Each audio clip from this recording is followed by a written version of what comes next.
Hey everybody! We made it to episode 10 of Dear Kevin. I have no idea if he's aware of this at all. I kind of doubt it. I've got like 6 viewers per video, which thank you all. Thank you to the 6 watching. Anyway, made it to episode 10.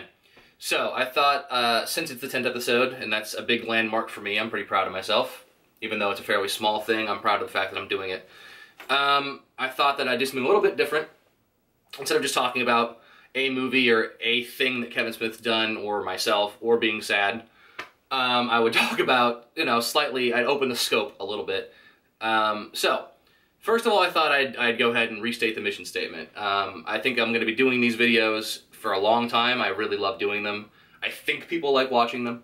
And I think maybe every 10 episodes or so, I'll just kind of restate the mission statement, let any new viewers know what the deal is, or let any old viewers know what the deal is. I am a filmmaker. I'm a screenwriter. I've been doing it for a little over 10 years. Completely amateurish. I've been paid for it. Tried to make some short films. Tried to make a feature, as you learned in the last video. And it's really hard. I've written about 10, 15 screenplays. I've gotten better. I know it's a long road. And I'm writing a screenplay now. I'm moving forward with it. But it's tough to break into the industry. So I figured one way to do that would be to actually start sharing my work and myself. So, I have the blog, I'm putting my screenplays up on the blog and talking about them, I'm letting the audience know who I am. And I'm making a plea to my hero, my filmmaking hero, that maybe he might see this and have it within his heart to help me out. Even if it's just to, put me on a podcast and, give me some good press. So, that hero, if you can guess from the title of the series, is Kevin Smith. He is the reason I'm a filmmaker, one of them. He's the reason I'm a writer, one of them. He's the main reason I'm a filmmaker, because Clerks was the movie that made me realize I could do that, and made me realize how important and wonderful it could be to be a personal, passionate, individualistic filmmaker with something original to say. That was Kevin Smith for me, and still remains, and he's gotten me through some very tough times, and through some dark times, and what can I say? I just want to celebrate the guy, and at the same time, talk about myself and my journey as a writer, and he's a huge part of my journey as a writer. So, that's the point of this series. That's why it's called Dear Kevin. These videos are for anybody to watch and anyone to learn from, and hopefully that they're entertaining. But in reality, the idea is that these are all pleas to Kevin Smith, to him to hire me in some way, or to meet me in some way, just so I can tell him what he's meant to me. Yeah, he means a lot to me. He means the world to me as an artist, and as a person, the things he talks about in his personal life. So that's the point of the series. So I chose early on not to tweet him about this. I'm not gonna be spamming his his Facebook or his Twitter with this. I'm just gonna try and do this on my own, because it does, I'm half and half about whether or not this is even a good idea. It's a little bit skeezy to be like, "Hello, Kevin Smith, please hire me," which, yes, that'd be awesome, but it's not just please hire me because I love you and I'm a fan. It's, look, I've written 15 screenplays, and I've gone on a very long journey, which is probably small compared to yours. But I've learned, I've grown, here are my scripts, here's my work, I'm putting them up on my blog, adolescentconceptions.wordpress.com.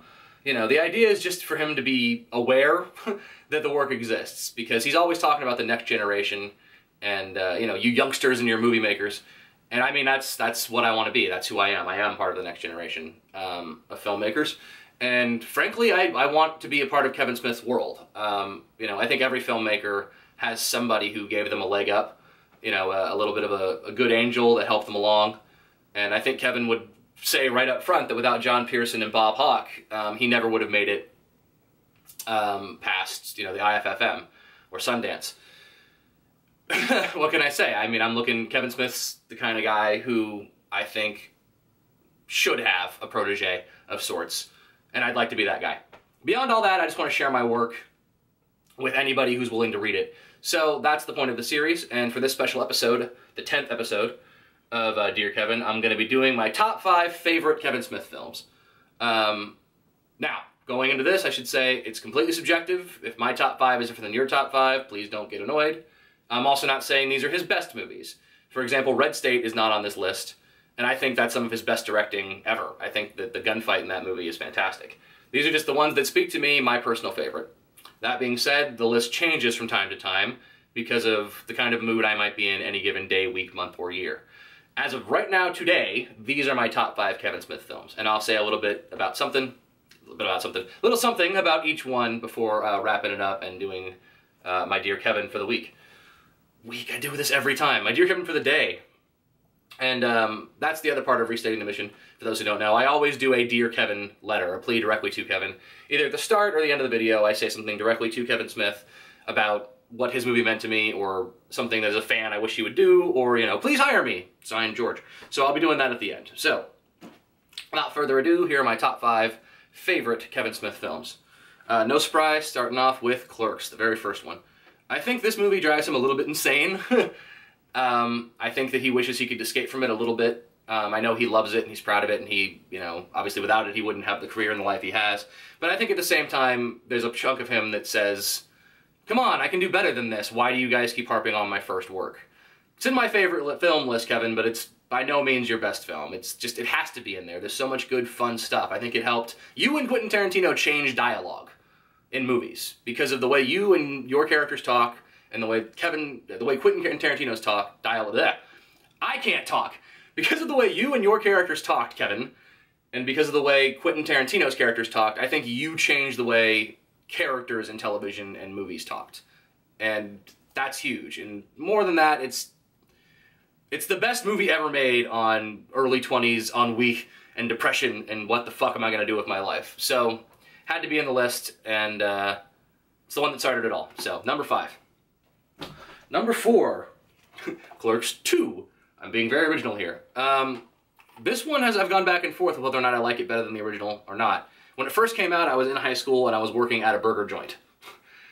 Yeah, I was working at McDonald's. So, seeing Clerks 2, being a massive Kevin Smith fan and working at a goddamn fast food restaurant, hit me in a very personal level. Plus the story about Dante and Randall, and one's going one way with his life and the other one is not going that way with his life, hit me in my senior year of high school, which I spoke about in my last video, so I was going through a similar thing with my best friend at the time.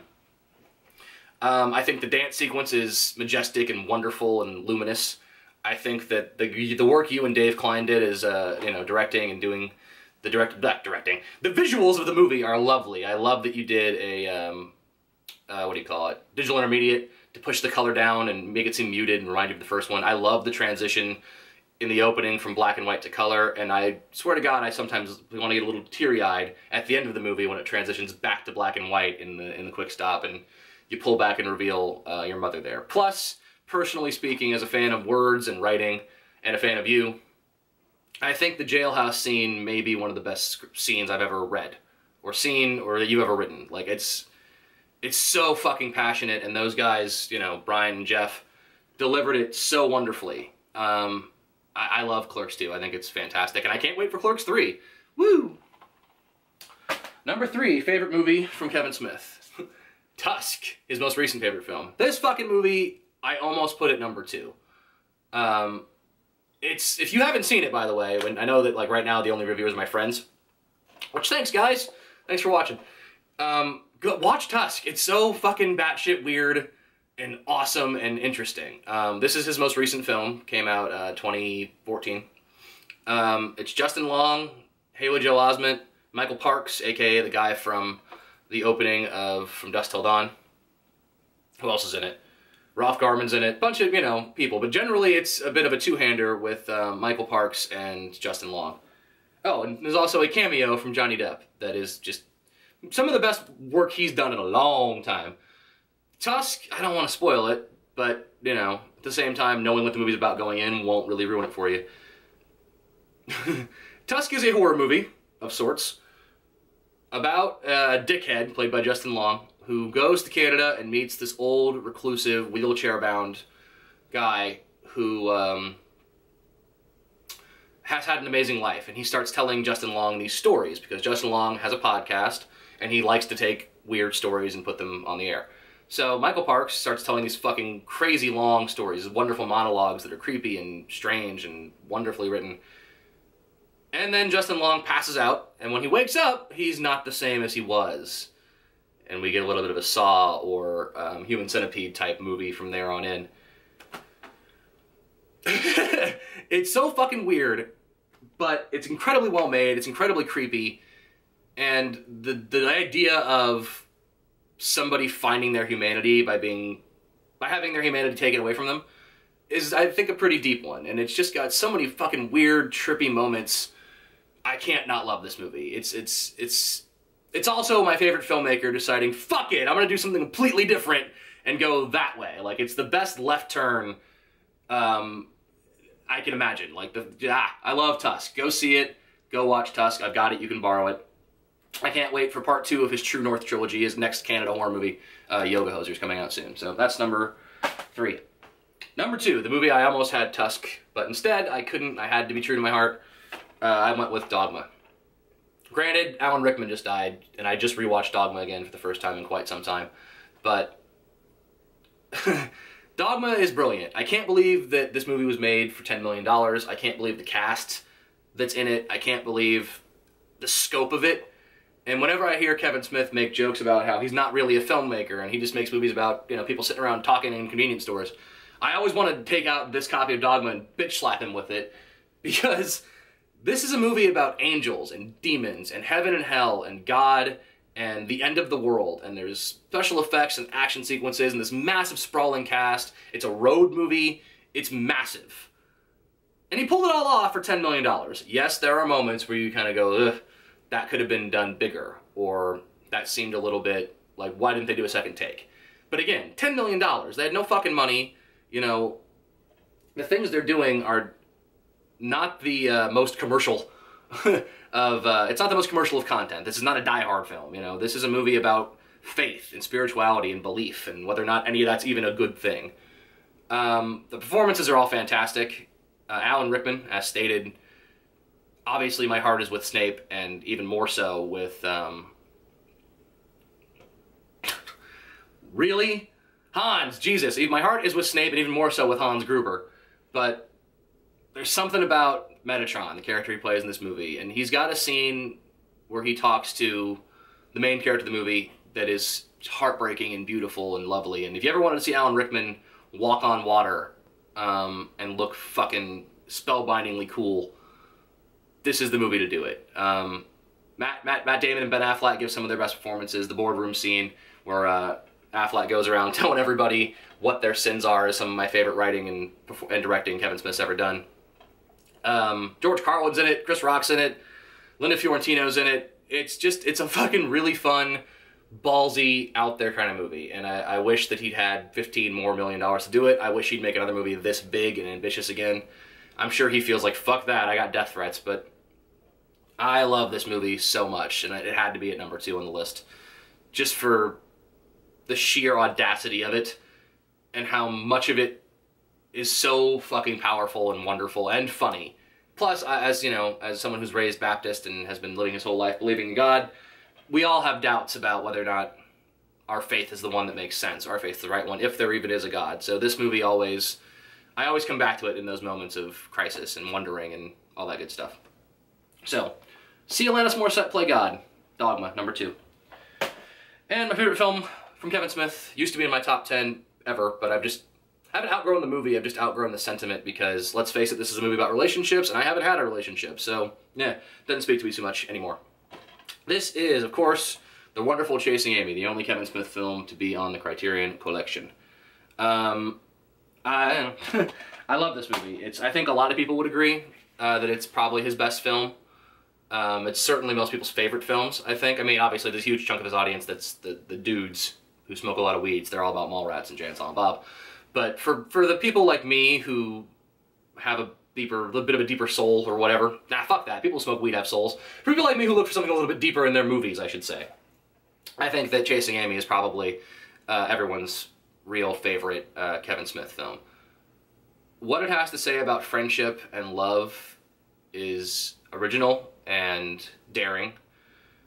The structure of it is lovely. It's a story, even though it's just a romantic comedy, it's a story with lots of twists and turns. Every time you think you kind of know where the movie's going, it decides, no, we're going this way. And then, no, we're going that way.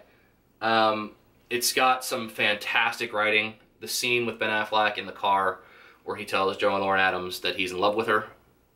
That monologue is one of the best monologues ever, in my opinion.